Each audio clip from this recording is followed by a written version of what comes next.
শীতকালটা আমার মোটেও ভালো লাগে না, কিন্তু শীতকালের মেলা কার কেমন লাগে জানি না, আমার তো বেস্ট লাগে।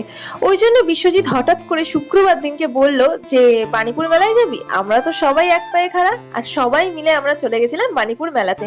সেখানে গিয়ে তো দেখি প্রচন্ড পরিমাণে ভিড়, এতগুলো গেট রয়েছে, প্রত্যেকটা জায়গায় প্রচুর ভিড়। হ্যাঁ, আমি আগেও 2 বছর এসছি এখানে, আগে কোনোদিন আসিনি, কিন্তু বিয়ের পরে বিশ্বজিৎ আমাকে 2 বছর নিয়ে এসছে, আর এইবার মিলিয়ে 3বার।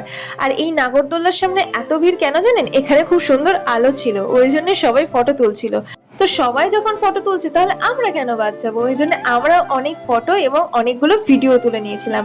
আর আমরা এতজন মিলে এসেছি, খাওয়া দাওয়া যদি জোরদার না হয় তাহলে চলে বলুন? আমরা বাড়ির থেকে বেরিয়েছিলাম 5টার দিকে, আর বাড়ি ঢুকেছিলাম রাত্রির 10:30টার সময়। এই ব্লগটা পোস্ট করতে আমার অনেক লেট হয়ে গেল। হ্যাঁ, ভয়েস ওভার এতদিন দিতে পারিনি কিছু পার্সোনাল কারণের জন্য। আজকে আমি ভয়েস ওভারটা দিলাম এবং আজকে পোস্ট করলাম, অনেক দিনই ব্লগ দেওয়া হয়নি। তো যাই হোক, ক্ষমা করে দেবেন, অনেক লেট হয়ে গেল, বাণীপুর মেলা এতদিনে উঠে গিয়েছে। আর লাস্টে আমরা নাটক দেখতে গেছিলাম, নাটকটা বেশ ভালো লাগছিল, কিন্তু লেট হয়ে গেছিল বলে বেরিয়ে এসেছিলাম।